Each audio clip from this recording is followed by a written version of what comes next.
Bonjour à toutes et à tous et bienvenue au nouvel épisode de La Night Tricot. Et oui, ça faisait un bon moment qu'on ne s'est pas vu. Ça n'a pas été par faute d'envie de tourner le podcast, mais plutôt par manque de temps. Désolée, il y a mon chat qui tousse, parce qu'il va tousser pile au moment où j'enregistre le podcast. T'as fini ? Voilà. Et je vous disais du coup que j'ai essayé à plusieurs reprises de tourner le podcast. Mais voilà, ces derniers mois, ça a vraiment été... J'ai vraiment l'impression d'avoir couru un ultra trail de 160 km. Et ce n'est que maintenant que j'arrive à la ligne d'arrivée. Donc voilà, j'ai un peu plus de temps pour faire autre chose que travailler, me reposer. Et du coup voilà, je pense qu'aussi avec l'arrivée du beau temps et le fait que j'ai un peu plus de place mentale pour d'autres choses, du coup voilà, j'arrive mieux à me concentrer sur d'autres projets, sur d'autres loisirs créatifs et aussi le podcast. Donc ce matin j'étais un peu calme à la maison, j'avais rien d'autre à faire, et je me suis dit allez, un petit épisode rapide, comme ça je fais un petit coucou et comme ça vous pensez pas que j'ai complètement disparu du monde du podcast. On va dire que j'ai fait une pause, puisque 3 mois c'est un peu long, mais voilà. Changement de setup, j'avais envie d'un truc de printemps ou un truc un peu fleuri, même si j'espère que le fait que ce soit un peu trop brillant ne vous gêne pas, sinon à la limite, je pense qu'avec le rideau c'est pire. Et sinon voilà, pour vous montrer un peu mes petites plantes qui commencent déjà à faire de nouvelles feuilles et de nouvelles fleurs, et ça commence déjà à se remettre en mouvement. Et aussi, changement de setup, là je me regarde, je suis avec la caméra de devant. Et j'ai toujours pas acheté de micro, mais parce que j'ai pas eu le temps de faire des recherches. Pour les personnes qui ont rejoint la communauté YouTube, vous savez que vous avez la possibilité de participer économiquement au podcast avec un soutien, il y a 3 niveaux. Il vous suffit d'aller sur la chaîne YouTube, la page disons d'accueil de ma page YouTube, ou de ma chaîne YouTube plutôt, et de cliquer sur rejoindre. Alors il y a le petit bouton s'abonner, et ça c'est gratuit, vous vous abonnez et comme ça vous avez les petites rappels quand je poste des vidéos et tout ça. Et sinon il y a le bouton rejoindre, et rejoindre c'est pour rejoindre la communauté. Et là aussi j'ai recommencé à poster des vidéos, alors c'est plutôt pour le moment des vlogs depuis week-end, ou des vlogs sur des sujets qui m'intéressent, enfin voilà, un peu plus pour le moment la vie perso, parce que la vie de la boutique, c'est compliqué pour moi de filmer la vie de la boutique alors que tous les X temps j'ai une cliente qui va venir, voilà, donc du coup comme je peux pas non plus filmer les clients et que j'en ai pas forcément l'envie, filmer la vie de la boutique c'est un peu compliqué. Donc du coup pour le moment j'ai commencé pour me réintégrer dans tout ça avec des vlogs, et aujourd'hui je viens avec vous pour un podcast traditionnel. Donc j'ai des projets finis, des projets en cours, bien sûr des centaines de milliers, et du filage. C'est tout ce que je vais vous présenter aujourd'hui. Vous allez dire en 3 mois t'as fait que ça. Non, bien sûr j'ai fait d'autres choses, mais j'ai pas tout sous la main, et là par exemple j'ai fait de la couture, mais c'est des projets d'hiver, on part vers le printemps. Voilà, et j'en ai pas fait beaucoup non plus. J'ai fait quoi d'autre ? J'ai fait de la broderie, mais rien du tout, donc quand ce sera plus avancé, je vous montrerai. Et qu'est-ce que j'ai fait d'autre ? Et oui, et après j'ai fait des cadeaux de Noël que je n'ai plus du tout. Donc ça, vous pouvez les regarder, allez les voir sur ma page Ravelry. Pour le petit rappel ou pour les nouvelles personnes, sous la barre de description de cette vidéo, je mets toutes les notes du podcast, donc vous pouvez consulter toutes les choses que je dis, et si jamais vous mettez un commentaire et j'essaie de vous répondre le plus rapidement possible. Donc je disais ça pour vous dire que j'ai fait des cadeaux de Noël, j'ai fait le patron du headband Yedra de Fiber Tales. Je l'ai fait 3 fois pour 3 cadeaux. J'en ai fait un cadeau à mon amie Iris, à Céline de Mademoiselle Petroni et à Lucille. Donc ça, c'était hyper sympa à faire. Malheureusement, comme je vous dis, je les ai pas là pour vous les montrer. Et sinon, j'ai fait une grosse couverture en crochet numéro 10. Donc c'est vraiment de la grosse laine pour mon beau-frère pour Noël. Donc ça, je l'ai pas non plus, mais j'ai quelques photos sur ma page Ravelry. Donc si vous êtes curieux d'aller voir ou curieuse d'aller voir, et ben je vous invite de cliquer sur mon site Ravelry et d'aller voir mes projets. Voilà, sinon j'ai fini, alors j'ai 3 projets finis. J'aurais voulu vous montrer un 4e, mais mon compagnon est parti avec, donc je vais vous le montrer. Le premier projet fini, je crois de l'année, c'est ce châle au crochet que j'ai fait, que j'ai déjà beaucoup porté. C'est le châle que j'ai le plus porté ces derniers temps. Si vous me suivez sur Instagram, vous l'avez déjà vu passer. Alors pour ce châle, je vous le montre et puis je vous explique un peu. C'est un châle au crochet. Voilà. L'avantage d'avoir la caméra, c'est que j'ai un peu le retour de caméra de voir ce que je vous montre. Voilà, c'est un châle assez long. Moi, je le porte comme ceci. Donc, je le porte plutôt en écharpe parce qu'il n'est pas très profond. Et c'est un châle, en fait, que j'ai vu sur le compte, sur le compte Instagram de Boucle Laine. Et en fait, Brigitte le portait. C'était un petit châle comme ça qu'elle portait sur les épaules. Enfin, je le porte mieux que ça en vrai, mais bon. Elle le portait comme ça sur les épaules et j'ai adoré la petite forme de châle un peu boho chic avec la laine Boucle Laine qui est un peu rustique et tout. Et je me suis dit, ah, mais il faut que j'aille voir ce que c'est ce châle, ça m'a l'air trop beau et tout. Donc bon, voilà, crocheteuse débutante que je suis allée voir. Il s'appelle Petite Fleur. La créatrice, je ne saurais pas vous donner le nom, mais voilà, vous l'avez sous les notes du podcast. Et j'ai cherché, donc, en début j'allais le faire dans une laine bleue, teinte à l'indigo, donc petite fleur, hein, parce qu'il y a des petites fleurs qui se forment comme ça en dentelle au fur et à mesure, enfin tout le long vous l'avez vu, tout le long du patron. Et en fait, c'est un châle triangulaire, tout simple, avec une bordure, hein, une bordure un peu fleurie aussi, hein, qui fait un peu des motifs. Et donc je suis descendue tout en bas sur la page sur l'Instagram de Boucle Laine, j'ai trouvé la référence, je suis allée sur Ravelry, j'ai acheté le patron et à la base c'est un grand châle en mohair crocheté en 4 ou en 4,5, vraiment quelque chose de fluffy, triangle, ça n'avait rien à voir avec la version de Brigitte ou la version de Boucle Laine, je ne sais pas si c'est Brigitte ou Clotilde qui l'a crocheté. Et en fait, moi je me suis dit, donc j'ai commencé sur une laine bleue, mais ça me plaisait pas trop parce que je voulais un côté un peu plus rustique. Et j'avais 5 écheveaux de Tuku Wool fingering en coloris Valo. Oui, c'est bien ça, je crois. Que j'avais depuis très longtemps, c'était même avant d'avoir eu la Tuku Wool en boutique. Et j'ai donc décidé de crocheter ce châle. Alors, qu'est-ce qui s'est passé ? Il s'est passé que la première partie, qui est donc la moins longue, donc celle-ci, je l'ai fait parfaitement, comme indiqué sur le patron. Donc disons, c'est un châle qui se commence d'une pointe. J'ai perdu un peu l'habitude, hein, vous avez vu. Il se commence de cette pointe-là, donc on y va. Et quand on arrive à la moitié ou à la ampleur voulue, donc là c'est la moitié, ce serait cette première partie-là jusqu'ici. Et ben là on a augmenté et puis après on part dans le sens inverse et on va diminuer. Sauf que moi, crocheteuse comme je vous dis débutante et je mesure pas encore les lisières en crochet, pour moi c'est encore très compliqué. donc comme vous allez le voir, peut-être, bon là ça se voit mieux dans ce sens, il y a une partie qui est plus étroite que l'autre. Parce que je ne sais pas pourquoi, pourtant j'ai suivi à la lettre et tout, mais bon, il y a effectivement un problème. J'ai une pointe qui est plus longue que l'autre. Voilà. Ce qui, à la base, en fait, ne me gêne pas, parce que du coup, ça le rend un triangle asymétrique, et il est plus facile à porter, et du coup, je peux le porter comme ça en écharpe, je fais un petit nœud, et je trouve que c'est beaucoup plus facile pour moi de porter comme ça que de l'avoir sur les épaules, un petit châle triangulaire qui ne tiendrait pas bien en boutique, parce qu'en boutique j'ai besoin d'avoir un truc qui tienne pour pouvoir bouger et pas que le châle tombe dans tous les sens tous les 2 minutes. Voilà.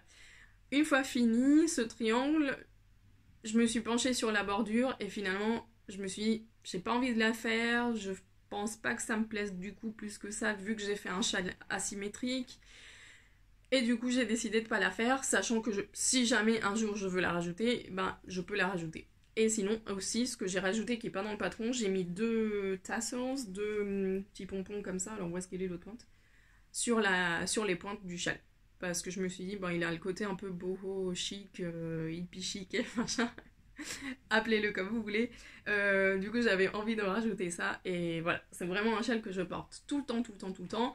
La Took Wool Fingering est pas forcément très très douce, mais ça supporte bien. Elle est très chaude, elle est très confortable. Donc je suis très contente de ce petit châle qui finalement je pensais allait être un raté parce que j'avais pas réussi à vous tenir la forme et que j'avais pas ceci et que j'avais pas cela. Mais finalement je suis ravie, il est facile à porter, il est agréable.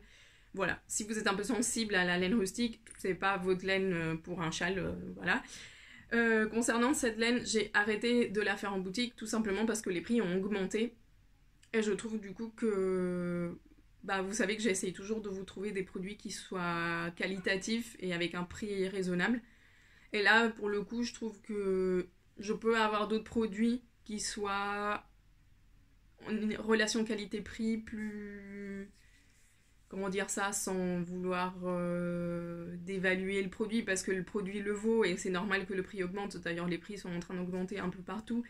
C'est pas ça, mais du coup, je me suis dit que par exemple, dans des productions françaises comme Boucle Laine, on arrivait à avoir une aussi belle qualité et un aussi beau produit sans aller sur des tarifs aussi... sans aller sur certains tarifs, quoi. Donc du coup, j'ai préféré, par exemple, donner une préférence à d'autres produits que de continuer avec eux. Par une question de qualité, pas par une question de concernant la film ni quoi, mais c'est juste que pour le budget que j'avais pour cette laine, je préférais pour le moment le remettre dans des productions plutôt locales, nationales. Voilà. Et parfois, il faut faire des choix, on n'a pas un budget illimité, et du coup, voilà. Mais sinon, voilà, si jamais vous l'avez dans vos stages, ou si jamais vous la... Voilà, elle est très bien, et un peu rustique, mais comme je vous dis, si vous êtes un peu sensible, vous pouvez le faire dans plein d'autres laines qui soient un peu plus douces, si jamais le projet châle vous tente. Donc, j'ai peut-être pas mis les modifications que j'ai faites sur la page Ravelry, vu que je sais pas trop ce que j'ai fait comme modification. Donc voilà. Voilà pour le petit châle. Donc un châle, je ne fais pas de châle au tricot, mais apparemment au crochet. Bon, je vous avoue que la fin a été un peu longue, ça m'a un peu fatiguée à la fin. Mais bon, ça va. Sinon, deuxième projet, j'ai fait des chaussettes pour monsieur. Ça fait un moment que je les vous ai peut-être même montré avant sur le podcast, mais je me souviens pas, j'ai pas vérifié. Donc ce sont des chaussettes en 44, tricotées en 2,25. J'ai décidé que je ne faisais plus de chaussettes aussi grandes tricotées en 2,5, en 2,25 parce que voici la mini taille de mes mailles. J'ai pas mesuré mais je suis facilement sur du 40, mailles pour 10 cm, donc un échantillon assez dense, ce qui est bien parce que bon, ça dure et tout. Et puis là, la couleur principale, le vert fluo, là, il était pas en... Il n'y a pas de nylon dedans, c'est du 100% Merino Superwash de chez Squirrel Yarns, je sais plus le nom. Je crois que c'est Pediro ou quelque chose comme ça, ou j'invente peut-être. Et vous allez voir que les contrastants sont pas de la même couleur. Celui-là est plus rose et celui-là est plus corail. J'avais pas d'une couleur ni de l'autre assez. Et puis monsieur n'avait pas l'air de... Enfin, lui, ça... Vous connaissez maintenant un peu ses goûts, hein, ça c'est totalement dans ses... dans ses critères d'esthétique, on va dire. Donc ça, voilà. J'ai fait mon patron Gamlastan, donc mes chaussettes, mon patron de chaussettes, je les ai commencé du haut avec... non, je mens. Je les ai commencé de la pointe vers le haut et j'ai rabattu avec le rabat de Shaowei Designs. Je vous mettrai le lien de ce rabat, c'est Audrey qui me l'avait envoyé. Il est génial. Par contre, il se fait que sur des côtes 1-1 et c'est un rabat hyper élastique, il est génial et vous allez voir, je l'ai utilisé aussi pour mon Tarayola. C'est pour ça que Audrey me l'avait envoyé parce que j'avais la flemme de faire le rabat tubulaire à l'aiguille et du coup elle m'a envoyé ça et j'ai fait ça et je suis ravie, enfin ça passe nickel, il est super content. Donc mon patron de gamme Lastan, vous savez, c'est des côtes brisées, j'ai pas fait la chaînette horizontale ici et du coup j'ai pas fait des côtes torse, j'ai fait des côtes normales, talons renforcés et puis voilà. Donc voilà pour la première paire que je lui ai faite. Elle monte assez haut, il aime les chaussettes assez hautes. Et je viens de lui finir une deuxième paire qui je ne retrouve pas, donc je pense qu'il est parti avec ce matin. C'est une paire aussi dans des tons fluo. avec des restes. Ça, c'était avec des restes.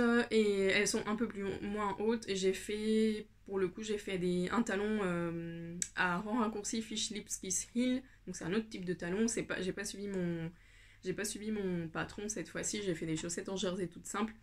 Pareil, il y a la photo sur mon compte Ravelry. Donc si vous voulez aller les voir sur mon compte Ravelry, vous pouvez. Ou sinon, je vous les montre sur le prochain épisode. Mais voilà, il est parti avec ce matin. Donc ça, elle les a déjà portés et puis je les ai déjà lavés, on les a déjà lavés, puis voilà. Il est très content, il adore les chaussettes tricotées. Donc c'est, même s'il dit pas grand chose, mais s'il les porte, c'est bon signe. Voilà pour les projets finis. Le troisième, c'est celui que je porte. J'allais bien sûr vous présenter ce que je porte, mais comme c'était un projet fini, je vous le montre maintenant.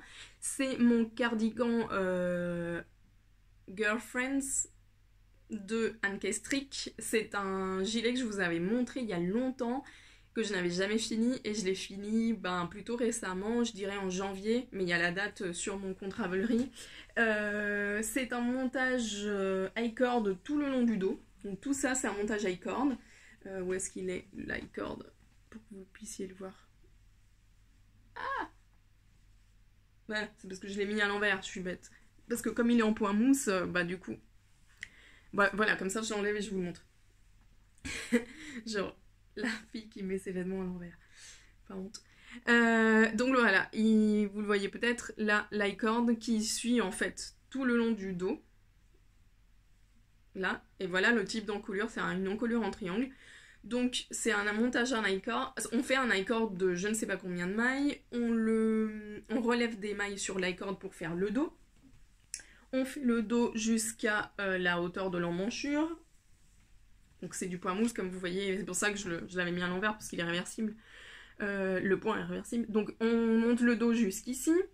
On relève des mailles pour chaque devant. Il y a des rangs raccourcis sur le dos un tout petit peu, mais bon, c'est rien de mystérieux.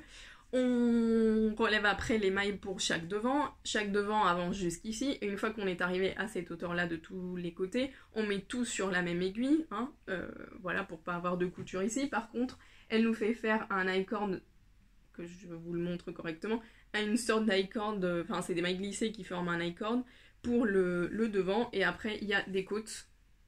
Donc elle, dans sa version, il va bien sous les fesses et là 2 poches sur le devant. Moi je l'ai fait plutôt court, donc il m'arrive enfin il tombe un peu en arrière, la forme fait qu'il tombe un peu en arrière, donc en arrière il m'arrive mi-fesse on va dire, même pas, et sur le devant il remonte un tout petit peu, donc voilà, il est court, il est plutôt court parce que je voulais pouvoir le porter avec des jeans taille haute et surtout avec des robes et des jupes. Et après on vient relever les mailles en circulaire pour finir. Donc si vous voyez, c'est très joli comme finition parce qu'on a l'i-cord qui vient continuer tout le long de la manche. Et voilà, et là aussi on a un i-cord aussi pour la manche. Enfin tout est fini, même pour le col, en i-cord. Donc ça a été un peu la partie pénible parce j'étais pas bien rentrée dans le truc. Et puis le fait que, en fait comme j'avais pas, si vous vous souvenez, je m'étais dit que j'allais pas avoir assez de laine, finalement j'ai eu largement assez de laine, j'aurais pu le rallonger plus, mais j'avais pas envie. Donc j'avais commencé et j'avais fait les manches, et puis après j'ai fini le corps. J'avais utilisé de la lace de Lange dans le coloris 05 de mémoire, donc qui est un gris, et une laine qui n'existe plus de Shibui Knits qui s'appelle Staccato, je crois, et qui est un mélange laine et soie. Donc c'est le même mélange que la soyeuse de Fonty, donc vous pouvez très bien le faire en soyeuse de Fonty avec un brin de lace de Lange pour un petit halo, juste le petit halo qu'il lui faut en mohair. Vraiment c'est un régal à porter. Malheureusement la seule chose qui ne me plaît pas trop c'est la couleur. Si vous me connaissez depuis les 3 ans presque de podcast, vous savez que je suis pas une très grande fan, enfin je porte pas beaucoup de gris. Si vous m'avez vu et vous avez vu ma garde-robe évoluer, je ne porte pas beaucoup de gris. Donc voilà, il faut que je m'y habitue. Je trouve ça un peu tristoun en fait, un peu éteint, et bon, malgré le fait qu'il brille et tout, mes clientes le trouvent très beau parce que chaque fois que je le mets en boutique, j'ai des compliments. Oh, vous avez un beau gilet, c'est vous qui l'avez tricoté, oui, machin. Mais moi je trouve ça un peu triste. Voilà, après il est tellement confortable que je le porte, mais je trouve pas super gay quoi. Enfin, c'est pas mes couleurs. Mais bon, il faut avoir un peu de tout dans sa garde-robe, n'est-ce pas? Passons au projet en cours. Je vais vous en montrer 3. Non, 4. Il y en avait un qui était caché. Mon Tarayola, et vous allez comprendre pourquoi j'ai pas fini encore mon Tarayola, et c'est que c'est du gris, du vert gris, machin, et en fait je regrette d'avoir pris cette couleur que je trouve très belle, mais qui finalement dans ma garde-robe, j'ai pas énormément de trucs qui aillent avec du gris, et du coup moi je sais pas m'habiller en gris, et du coup je trouve pas trop, et bref, en faisant ce gilet, finalement, je me suis rendu compte que si je le tricotais pas, c'est parce que la couleur, la couleur de la laine me plaisait, mais en vêtement, ça me plaisait un peu moins. Et du coup, j'ai regretté de ne pas avoir pris un bleu, parce que j'ai pas de petit gilet bleu dans ma garde-robe, et ça, je le porterai, mais énormément. Mais bon, c'est pas grave, je vais le finir un jour, je vous le promets. Donc j'ai fini, comme vous pouvez voir, j'ai fini le corps. Bon, il est tout... ça ressemble à rien. Donc j'ai fini le corps, j'ai rabattu avec cette technique là je crois que c'est Xiaowei Design son nom, je suis désolée si je dis n'importe quoi concernant le nom de la créatrice, je suis désolée. Donc j'ai bien fait tous les 10-12 cm de côte, j'ai rabattu donc avec ce rabat là qui je trouve magique et que je vais refaire, pour mes chaussettes c'est bon, pour mes chaussettes toe-up, donc de la pointe vers le haut, j'ai trouvé, c'est ce rabattage là que je vais faire. Donc j'ai fait le rabattage du corps et j'ai fait l'encolure. Donc j'ai fait aussi pareil, même rabattage. Donc j'ai fait l'encolure aussi. Ça rebique parce qu'il n'est pas du tout bloqué et qu'il est dans mon sac mal plié depuis... Voilà, ça fait faire 1 an que je suis sur ce projet. Parce que j'avais commencé pour le test, n'est-ce pas? Et il me reste plus que les manches. Donc... j'ai pas du tout envie de tricoter ça en ce moment, donc je sais pas quand est-ce que je vais reprendre, mais c'est pas grave, il n'y a pas le feu. Donc voilà, mon Tarayola qui ressemble un peu à rien en ce moment, mais que voilà, je finirai par finir et par porter. Donc il me reste un écheveau entier et encore ça et ça, donc je pense qu'avec ça je devrais avoir ce qu'il faut pour les manches. Sinon j'entamerai mon 3e écheveau. Donc ça... c'est mon premier projet, en cours en attente, mais voilà. Je voulais vous montrer que j'avais fait des avancées, que j'avais avancé un peu dessus. Le 2e projet que j'ai monté il n'y a pas longtemps, mais du coup que j'ai laissé en attente aussi, c'est mon gilet. Alors celui-là, je me souviens, mais pas du tout comment il s'appelle, parce que je suis ce genre de podcasteuse, n'est-ce pas?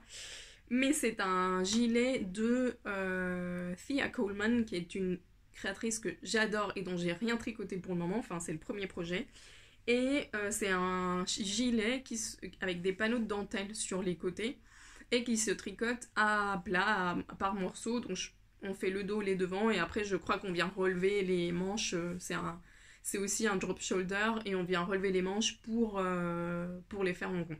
Donc là j'avais fait le dos et je l'avais bloqué pour être sûre des mensurations. Donc comme vous voyez, alors les couleurs, cette couleur ressort toujours plus grise que ce qu'elle est, mais voilà. Ouais, là c'est pas trop mal la couleur, ouais. Donc vous voyez, il y a 2 panneaux de torsade et un panneau de dentelle. Au milieu c'est du jersey, il est tout froissé. Et pareil, dentelle, torsade, torsade. Donc ça ce serait le dos. Voilà, ça c'est le panneau du dos. Que j'ai fini en entier, avec des côtes 1-1 pour la fin. C'est un petit gilet court, c'est pas un gilet très... Vous voyez, l'emmanchure, elle vient là. Et après, le corps, c'est ça. Donc un petit gilet court. Ça me donne envie Maintenant que je le sors, c'est pour ça que je m'oblige à le sortir pendant le podcast, parce que ça me donne envie de les finir. Et là, je suis sur le premier demi-devant. En fait, j'avais commencé un autre projet qui m'a pris du temps et beaucoup de place mentale, et c'est ça qui a fait que j'ai pas beaucoup avancé sur mes projets, et en plus, voilà, je vous en parlerai plus tard parce que c'est un projet pour la boutique, et du coup c'est ce qui m'a fait un peu laisser tout de côté et repartir sur d'autres choses. Voilà, ça c'est le premier demi-devant, donc voilà où j'en suis. Et pour la laine, alors c'est un vrai régal à tricoter cette laine, je regrette de ne pas l'avoir tricotée avant. C'est la Wild Wool de Erika Knight, donc c'est cette laine là qui est en worsted et qui est un mélange de corridel, donc c'est 85% wool, donc c'est du corridel parce qu'elle le met à l'intérieur de l'étiquette, chez Erika Knight ils donnent toujours une explication, Et c'est 15% de viscose d'ortie. Donc c'est 170 mètres pour 100 grammes. Et il la recommande en 5. Moi je la tricote en 4,5 je crois.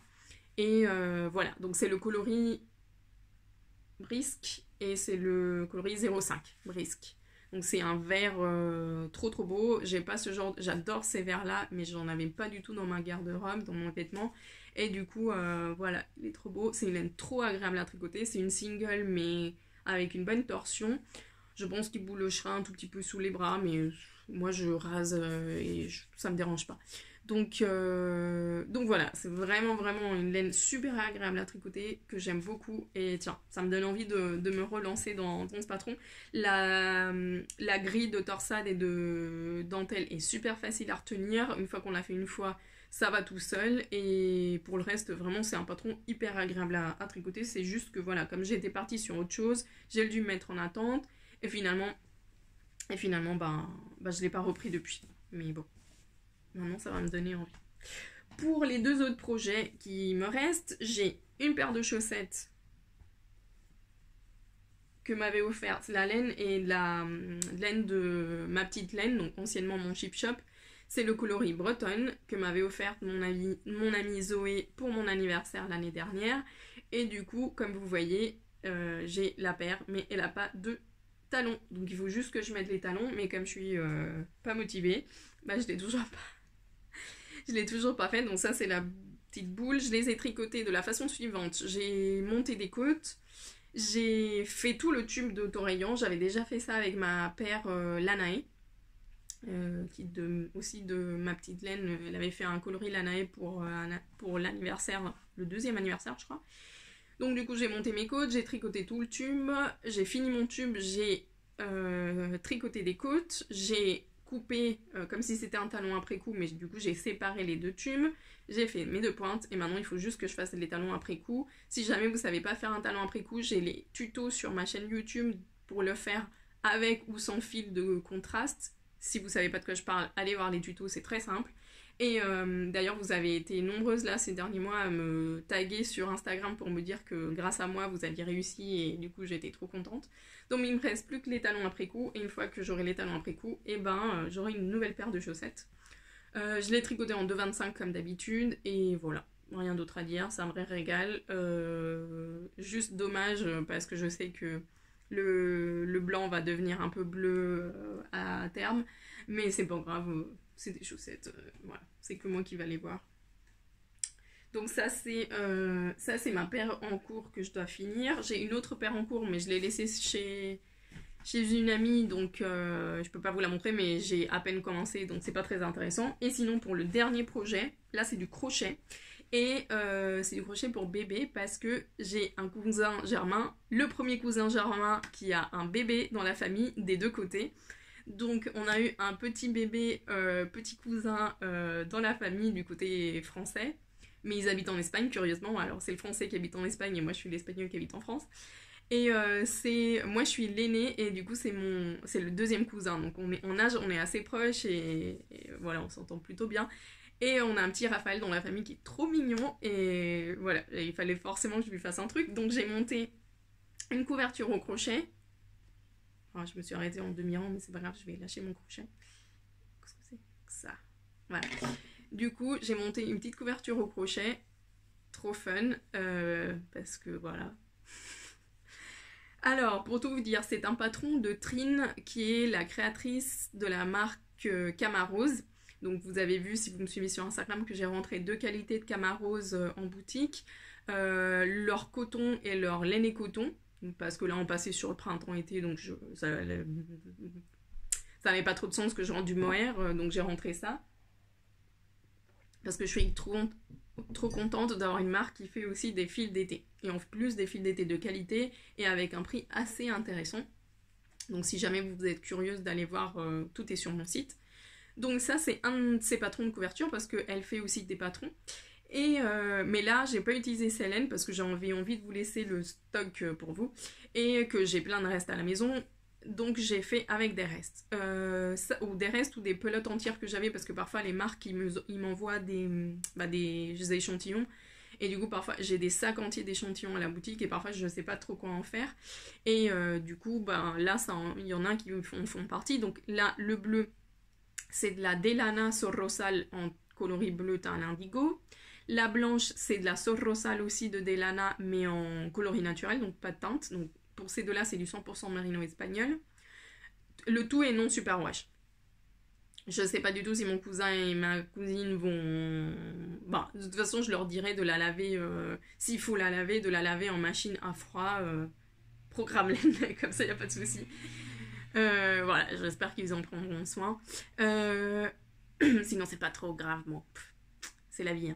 Y a, là, le vert, c'est de la laine finlandaise teinte avec de l'indigo aussi, que m'avait offert Laura, et ça c'est un reste, donc moi je peux vous les montrer. Donc ça c'est la Sorrosal, ça c'est la laine teinte avec des teintures naturelles, ben, la Sorrosal aussi l'est, ça c'est la Sorrosal écrue. Et ensuite il y a du jaune verdâtre moutarde qui est ceci. Ça c'est je crois que c'est de la Rowan laine cachemire, je crois, mais c'est un peu tweedé, mais très peu. Ensuite, le jaune orange, c'est de la Jamieson & Smith. Donc ça, c'était un reste que j'avais. C'est le coloris 01, non, 91. Donc voilà, ça c'était un reste que j'avais. Et après, le orange vermillon un peu, c'est du Baby Alpaga. Ça, je sais pas du tout d'où ça sort. C'était une pelote que j'avais comme ça sans étiquette. Je sais que c'est du Baby Alpaga parce que le toucher, l'aspect et tout ça. Mais je sais pas quelle marque ni rien. Donc ça c'est pareil, c'est des échantillons, des bouts de fil que j'ai et tout ça. Donc voilà, je crochète le tout dans du 5 mm. Parce que ce sont des laines cardées, donc finalement, et moi je crochète serré, donc finalement le résultat est assez satisfaisant.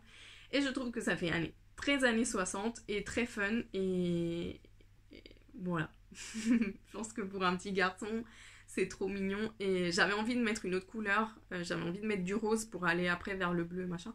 Mais j'avais rien à la maison qui me plaisait. Du coup, bon, bah, comme c'est le week-end, j'avais pas envie d'aller à la boutique et pour voir si j'avais un truc. Et finalement, je l'ai laissé comme ça. Et ça me plaît plutôt. Donc, plutôt bien. Donc, voilà pour le petit. La petite couverture au crochet, trop chou. Mes lisières sont pas parfaites, hein, donc je vais pas vous les montrer. Mais je suis en train d'apprendre. Voilà, donc tout ça, c'est ce que j'ai en projet en cours en ce moment. Et on va finir par du filage. Comme ça, je vous montre ce que j'ai fait parce que j'ai repris le filage il n'y a pas longtemps. Ça faisait au moins depuis le mois de septembre que j'en avais pas du tout fait. Pas par manque d'envie, mais par manque de temps. Et du coup, là, la semaine dernière... Pas la semaine dernière, la semaine d'avant, j'ai bien repris, j'ai fait quasiment du filage, quasiment tous les soirs et j'ai fini ces 3 écheveaux. Donc le premier que j'ai fait, c'était celui-là. Ça, c'est du 100% Baby Alpaga de chez Acre-Made. Et donc c'est du Baby Alpaga teint à la main. Et il ressort un peu terne, mais enfin c'est pas non plus super vibrant comme couleur, c'est plutôt clair, mais voilà. Donc j'ai fait ça sur un 2 brins. Donc j'ai filé 2 singles, 2 fils célibataires que j'ai retordus ensemble et j'ai fait un 2 brins.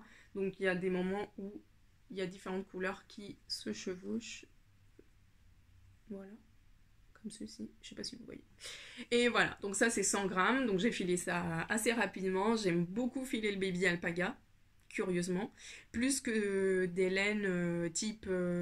En fait, les laines qui ont beaucoup de ressorts, beaucoup d'élasticité, j'ai un peu de mal à les filer. Donc je suis en train d'apprendre à filer plus du merino, du rambouillet, même du shetland. C'est des laines qui ont beaucoup de flexibilité. J'ai un peu de mal, je trouve que ça rebondit trop.